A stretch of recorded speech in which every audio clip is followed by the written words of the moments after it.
Hey, welcome back, ghouls and goblins. I hope you're all having a magical day, and thank you for taking the time to support the channel.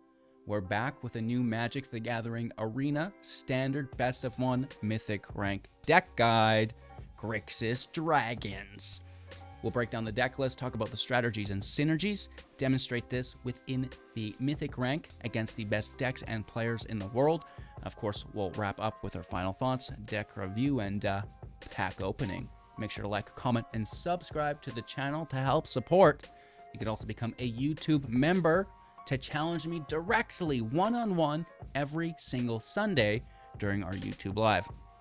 Thanks again, and let's take a look at the deck. Here we are with Grixis Dragons, the latest and greatest from March of the Machines, the Aftermath. Of course, this is a 60-card standard best of 1 build with 24 lands, 2.6 average mana value, 21 creatures, and 15 non-creatures. Very mid-rangian. Of course, we do have the ability to reverse ramp. I don't know what we want to call it.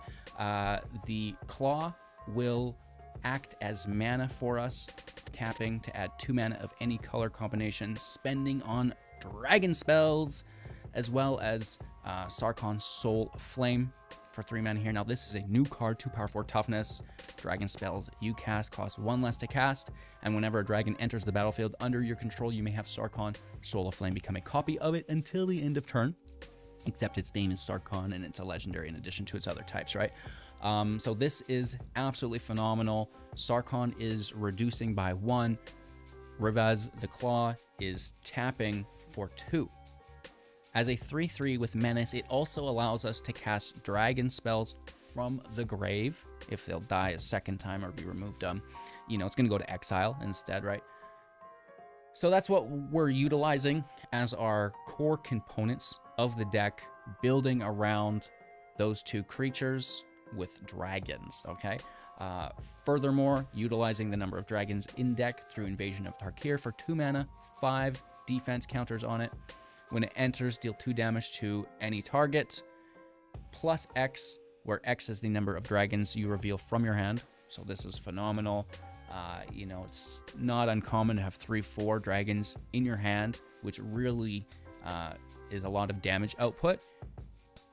On the side or along with the fact that the dragons all have evasion, they've got flying, right? So it's going to be really easy to get damage into your opponent throughout the game. There is a ton of interaction in the build, but before we get there, I know I touched on it with Tarkir here. Let's talk about the rest of the dragons. So we have Defiant Thundermaw, which is on the backside of Tarkir once you get rid of those 5 protection or defense counters.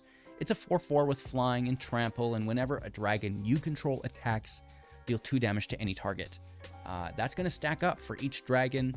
Easy to remove our opponent's creatures, their planeswalkers, or just slay them, right? Take that right to their health points, drain them to 0 with the attack that's coming on the back end of this ability. Very cool beans. Other dragons in the deck include the Shivan Devastator. Its power and toughness are equal to the number of X +1/+1 counters on it that we can put on with 1. Sometimes I should read the card the other way, not bottom to top. LOL. But you all know what the Shivan Devastator is, right? So it is nice to get out with haste. It is one of our few dragons that does have haste, and because of this and its X cost ability coming out for varying strengths or power and toughnesses, it allows us to take care of the invasion really easily. It allows us to reach in for lethal that they did not expect, clean up planeswalkers, things like this, right? So that unexpected quick damage through the haste, that can be quite a bit, because again, the Claw, Sarkhan, reducing that casting cost, so it's not uncommon to have a 5/5 dragon or something. Okay, so we also have the Dragon Engine for 3 mana, 2 power 2 toughness, double strike. When it enters the battlefield from your graveyard, you can discard your hand and then draw 3 cards via the Unearth ability. We also have the Claw, right, which would trigger that, which is really nice as well. Obviously no haste with the Claw, haste with the Unearth, but then it leaves. Refilling our hand. along with the Moonveil Regent. You know, that's going to refill our hand as well for 4 mana, 4 power 4 toughness with flying. And whenever you cast a spell, you may discard your hand. If you do, draw a card for each of that card's mana colors or spell's colors. So, you know, a lot of our deck is multicolor. Sarkhan, the Claw, the Charm, you know, even Hitsugu, all multicolored spells to help us draw more cards, which is great. At Sushi, doing something similar for 4 mana, 4/4, Flying Trample. When it dies, exile the top 2. You may play those cards, which is great, or create 3 treasure tokens. So, you know, more value through the card advantage as well as the ramp through the treasures. And then finally, Hitsugu for 5 mana, 5/4 with flying. When it enters, draw 3 cards, then put 2 of them from our hand on our library in whichever order. When it dies, exile the top card of your library, and our opponent will lose life equal to its mana value. If it's an instant or sorcery card, you may cast it without paying its mana cost. This is quite nice for our removal. Of course, the draw is really what we're looking for here, and it's a dragon that we can reduce that casting cost, which is quite nice. Interaction within the deck includes Cut Down, Make Disappear, Sheoldred's Edict, and Abrade, alongside that Invasion of Tarkir, which we previously had mentioned. Maestros Charm as well, 5 damage to target creature planeswalker. We can also look at the top 5 of our library and put you know, one of those into our hand, which is nice. Rest in Grave. We can recast from the grave. Keep this in mind. So the removal into hand, dragons to grave, dragons back into play with the claw. You know, good stuff here, right? And of course, the lands, right? We've got the Mire, the City, and the Defiance, which are easily castable through the legendary creature reduction via the channel. And then, you know, the Lounge and a bunch of dual lands to make things quite consistent for us. I do love the deck, having a lot of fun and actually a lot of luck with our win rate, which is nice. So thanks for watching. Again, like, comment, subscribe. At the end of the video, we're going to tear into our pack and break down the deck a little bit as well. Let's go. All right. The opponent goes first. Fine. Hello, good game. In slow-o.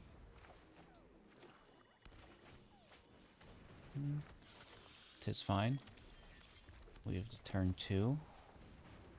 Submit 0. No need to reveal our hand when we're just taking out the Harvester.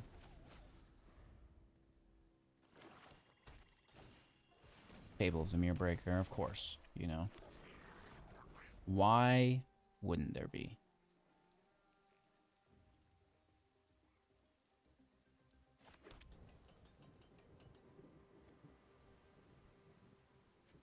Five damage to the, you know, treasure maker.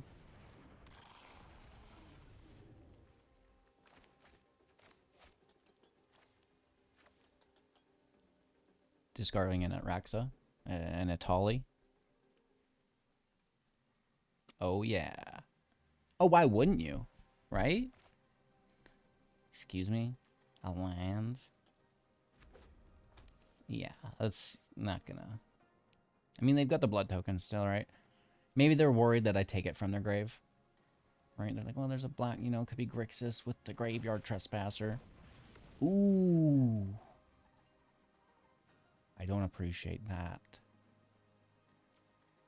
They've already played a land this turn, so this needs to be 1 to 2 mana. It's a land. They can't play that. They do attack for the treasure, though. To 18. Oof. Be a riddle, dude.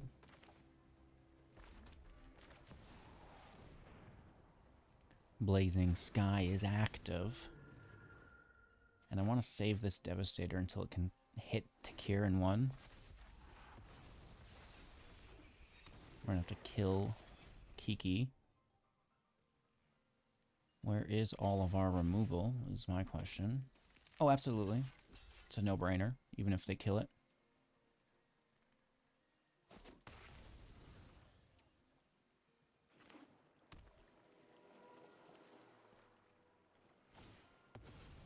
Breach it out.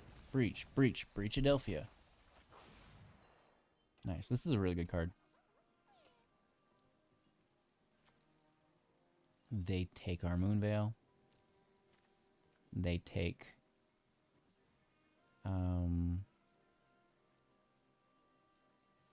their Blood Tithe Harvester.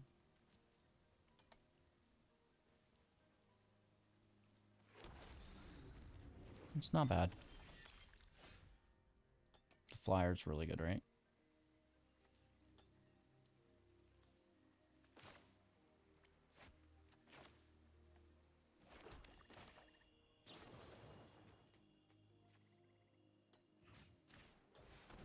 I know. Well, it's actually... I should have killed Kiki. I forgot about the Harvester sitting there. Because flipping this would be worthless. Until we can kill that. Oh my god, whatever. I'll fall into my own stupidity. It still forces them into it. It just sucks that they're set up with, you know, literally the best synergy in the game.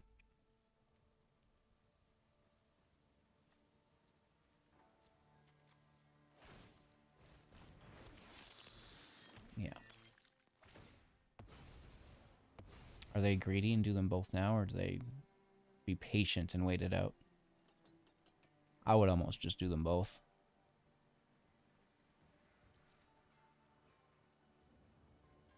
Do them both. Don't why do it once every turn when you can just do it twice this turn? Right? You want $1 a day for the rest of your life, or $2 just today. Give me that $2, bro.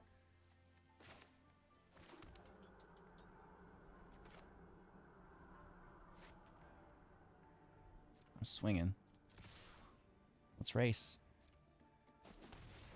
I've got lethal in 4, potentially less. Well, probably more. Potentially more, too. I mean, let's be honest. Could be removal here.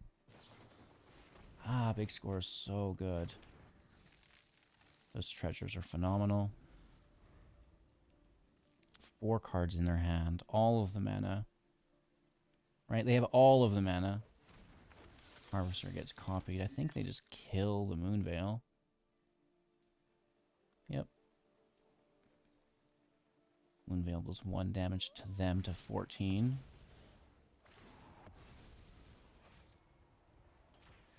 I feel like doing it to myself, but not today. 3 cards in hand. Blood tokens to cycle to the moon and back.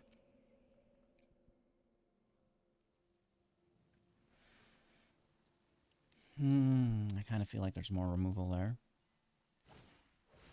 And invoke. Wow.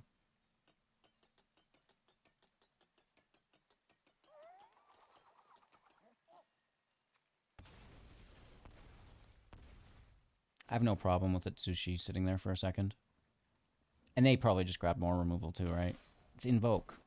Good luck. They've already won.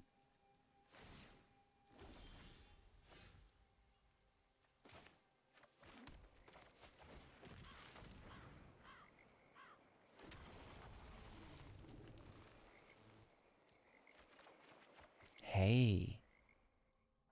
That could be good. We're hitting for 8.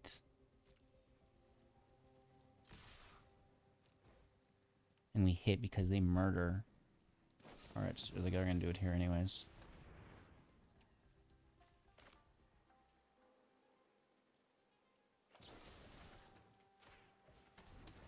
Let's just take out that Kiki.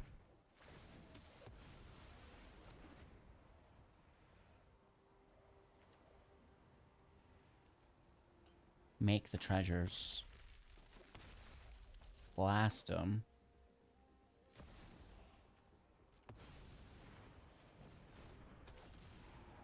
Kill that harvester too?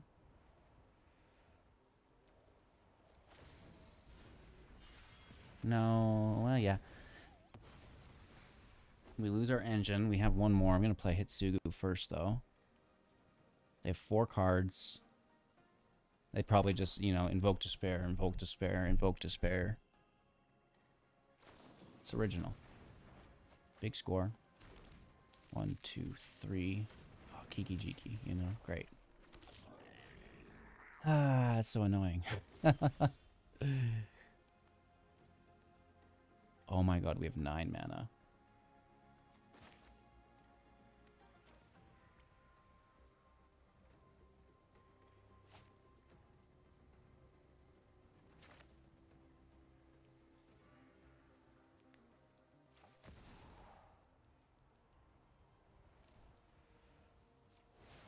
We might need counterspell.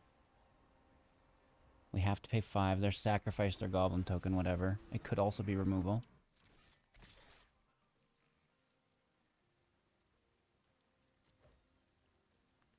If we take them to 5, they can go 1 for 1. We're stuck again. We get the dragon, 1 for 1 doesn't cut it. And we're in the same thing. It's like, do you want a little bit now or more consecutively into the future? And I think that's it. Of course, we can still get burned here. There's the discard. They've got all those blood tokens. There go 2 land, 2 fresh draw here. 3 cards in hand. 7, 8, 9 available mana, potentially 10. It looks like they're going for a cycle with the blood tokens here. Away another land. 24 cards remaining in deck, 24 in grave. A perfect balance. We've got 32 cards in deck and 17 in grave. So we are definitely in the mid portion of the match. All right, here comes another cycle with a land and a draw. 3 cards remain in hand. They are down on land, still with the ability to play a land for the turn. 7 available mana, going to 8 and 9 with the treasure from the goblin. We're not out of the woods yet. Kiki remains in play here for them as well. That gets flipped. Have it. I don't care. I'm not blocking. All yours. Down to 7. We are looking at lethal if they don't have it. Oh, you do. You dirty dog. Woof, woof, baby. 2 cards in hand. 1. Yeah, there it is. Ay, yo.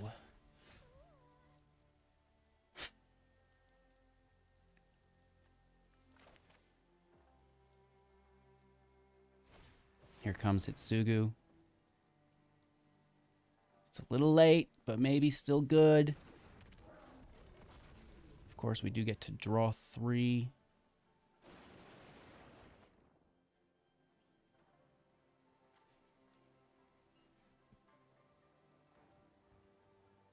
One, 2, 3, 4 mana. Unfortunately, it's not 5. Our counterspell is absolutely worthless.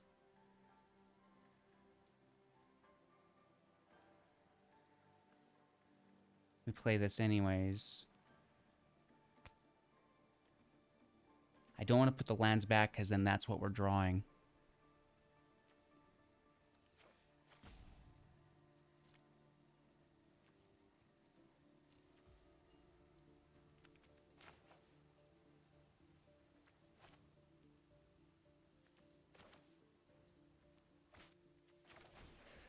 Yikes, we're risking it for the brisket here for sure. The claw allows us to play dragons from the grave.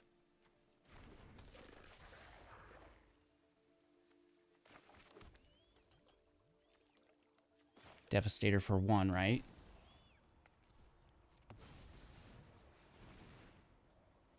Just a little extra sauce on the side. Swing for 5, keep some blockers back. Yes, sirree, Bob. Hello, Miss Maya. We see you sneaking around. Don't be shy. Everybody loves you. She's like, really? Oh. Last card. Of course, they do retain those blood tokens to cycle, and they're going to get a draw. This has no ability to draw a card, which is great. There's no discard. They've got enough mana that maybe I would have waited in case they did draw a land, but at the same time, the blood tokens remain totally fine. What is that card?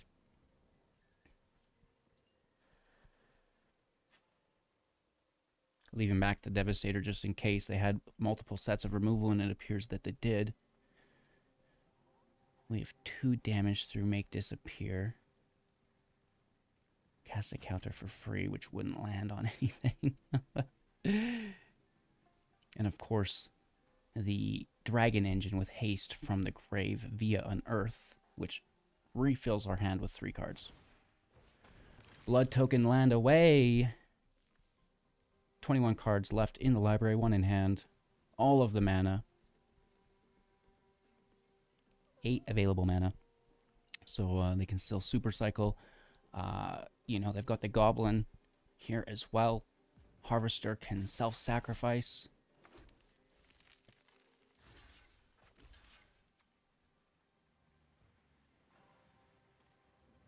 Take 2 to 5.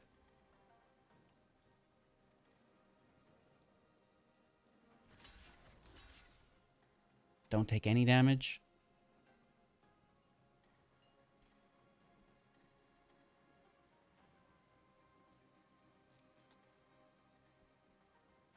It's up in the air.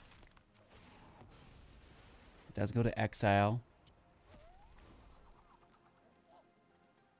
Last card in their hand. They have the blood tokens still. This is down to the wire.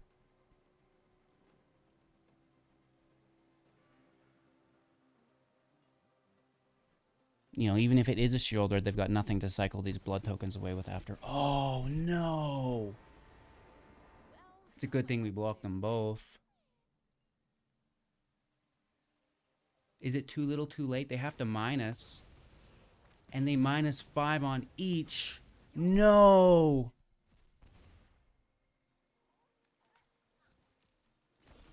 Blocker remains. Chandra's gone at least. They are forced to block this. Land out. We still have some mana.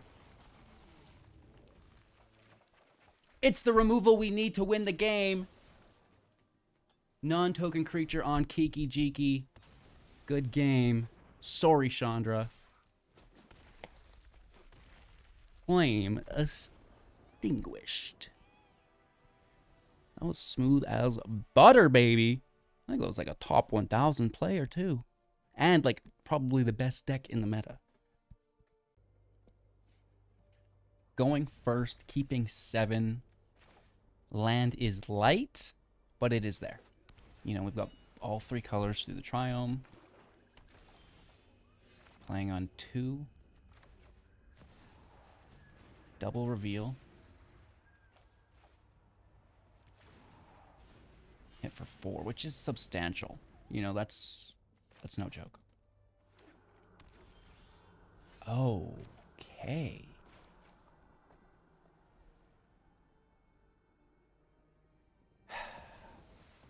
Probably just gets removed. It didn't? Dodging cut down. Dodging a braid. Doesn't dodge go for throat. Doesn't dodge edict. I wish it was 5-powered dragon.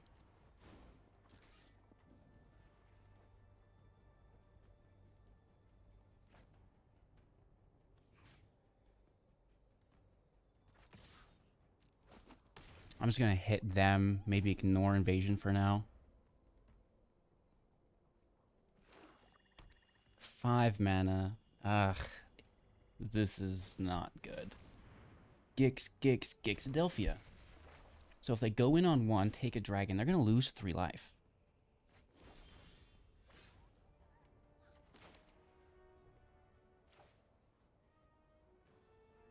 So close.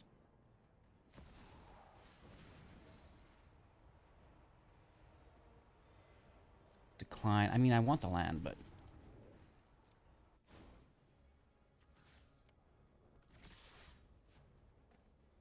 Take them down to 4, right? And then The Cruelty of Gix takes them down to 1. It's a lot of Moonveil Regent, bruh.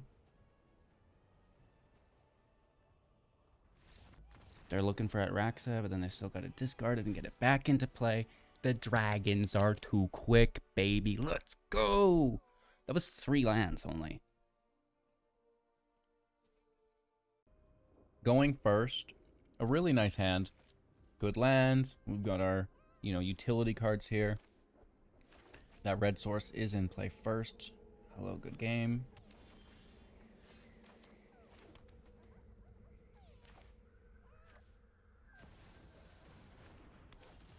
We will reveal 1 dragon. Hit our opponent for 3. I think Sarkhan before the claw. Or claw in hopes they hit it with X. Not, I mean, that's kind of a weird thing to say, but we have a second if they do remove it. Oh, it's just soldiers. Gross.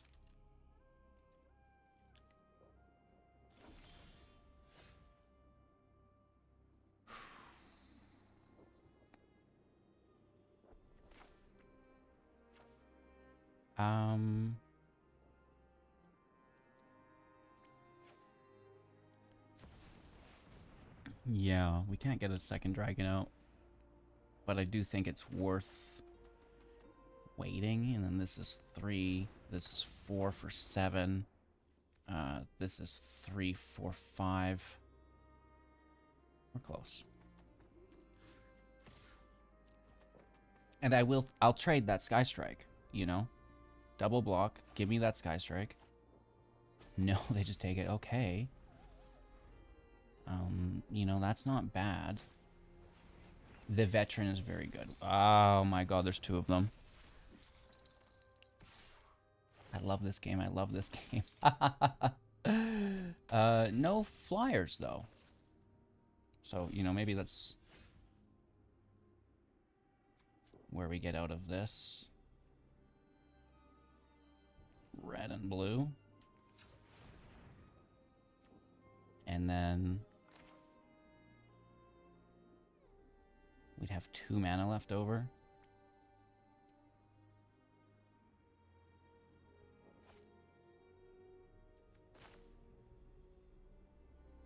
Which I still think we take.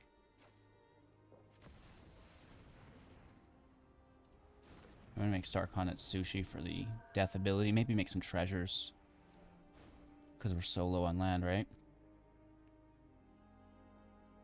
And then we actually get to hit our invasion as well. It's scary, though. I mean, look at how much, damage they have. We've got 2 tapped creatures.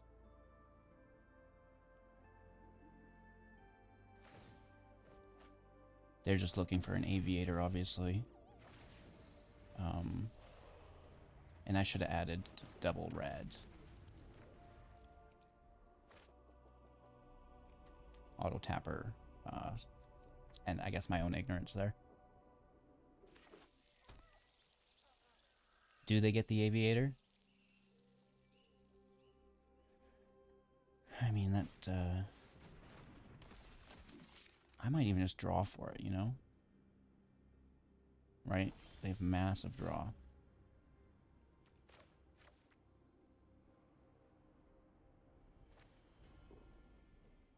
I guess this should find us the land.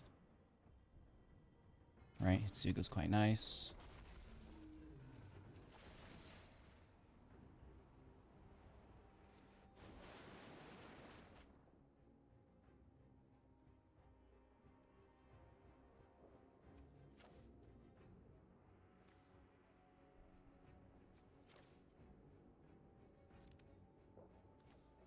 That claw on the bottom, I think.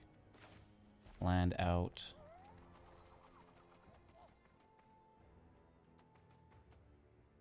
With lots of legendaries, which is nice.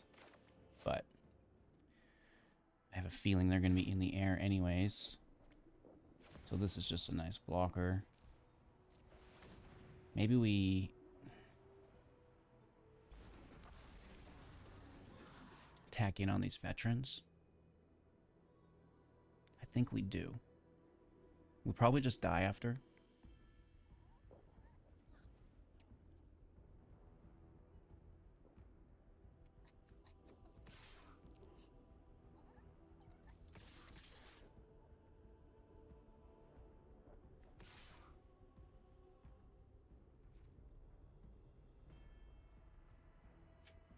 One blocker to rule them all.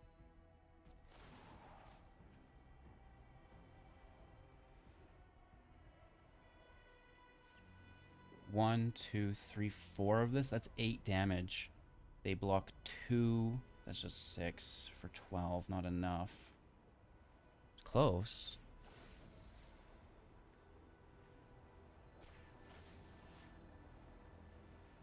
We do 2 here, which means you just need 1.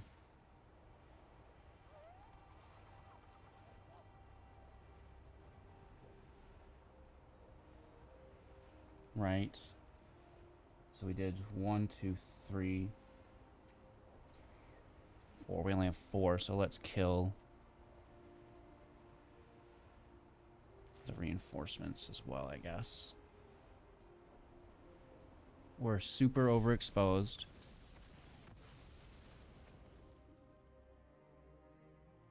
And they can exile that for big damage as well. We have the 1 blocker.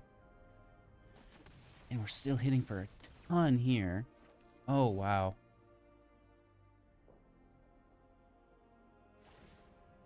There's the draw. I mean, we're still on thin ice.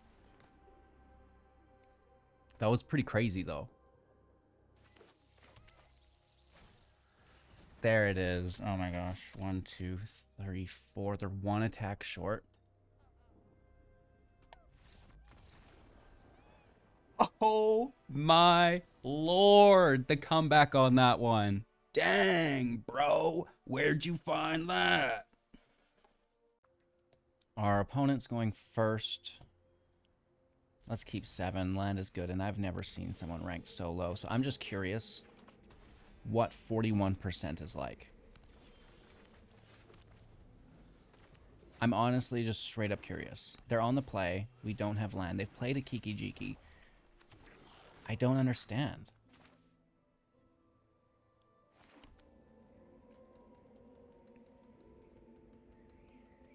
They should be ranked higher than this. Who plays Kiki Jiki on turn 3 and is only at 41%? You know, this just doesn't make sense. Watch them. They're going to discard an Atraxa too. Oh, just an Atali. What is happening to me? And then turn 4 Sheoldred. What?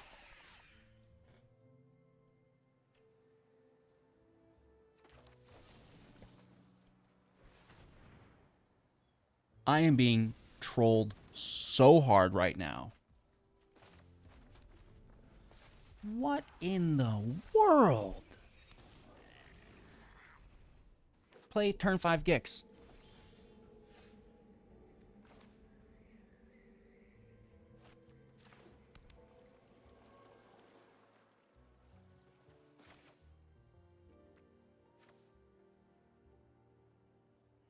I'm so confused.ca. I'm gonna hold up the counter magic.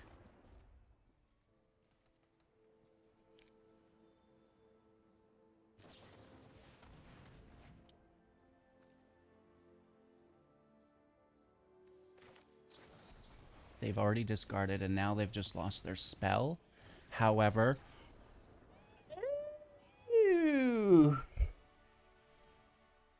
alright, well, that explains a little bit, you know. They've discarded their discard instead of playing it.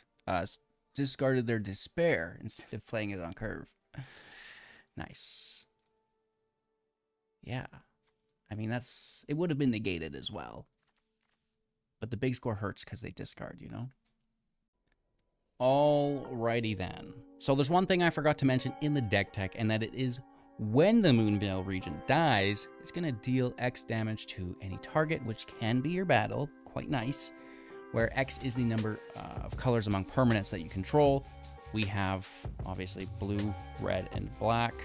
That is a pretty nice damage output, considering that we have multiple Moon Veils. It's a non-legendary that we can replay from the grave, right? So, you know, that's not bad by any means. Something that I wanted to make sure that you're all aware of. I take pride in doing those deck techs in depth, right? So you're not missing any angles to the deck. Of course, I had some consideration. Stroke first disappear. And then, you know, just why can't I play with all of the dragons, right? I wanted to play with the new Niv Mizzet, but unfortunately I couldn't find enough 2-color removal or, you know, instant and sorceries to make worth it. But I think in the upcoming sets, we'll definitely see some. And then in the older formats, you know, it exists in spades, right? So, you know, just kind of flirting with the other dragons, but thinking that just the 3-color deck will be the most consistent, okay? So, with that being said, we're going to tear into today's pack. Big money, no whammies. I always feel like I'm damaging the cards as I open them. Like, I need to perfect this technique of opening cards prior to the Lord of the Rings set. This is pretty cool. Atali is ridiculous. What a powerful card, right? We'll go through this quite quickly. Boom, Swamp. The Sun's Fury. Cut Short. The Cleansing, which is actually decent. The Battle Fan, we love, you know, who doesn't love a good Battle Fan? The Forager, the Omen Hawker. Ooh, we love that style of art. That's quite nice. Big money, no whammies. It's a bloated processor. Get your Phyrexian on. Holographic Dune Shaper, which could be worse, but at the end of the day, it is almost as bad as it gets. So, not much for our pack. We do have, of course, almost a full box to get through, and then we'll be moving on to the Aftermath packs, because of course this is just the regular March of the Machines. And yeah, liking the mini set. It really helped keep the, you know, the March fresh. Something that I wouldn't mind seeing more of in the future. So again, thank you all so much for watching. Have an absolute magical day. It's been my pleasure. Make sure to like, comment, subscribe, all that. Make a YouTube member. But most importantly, just kick back, relax, and we'll see you soon in the next.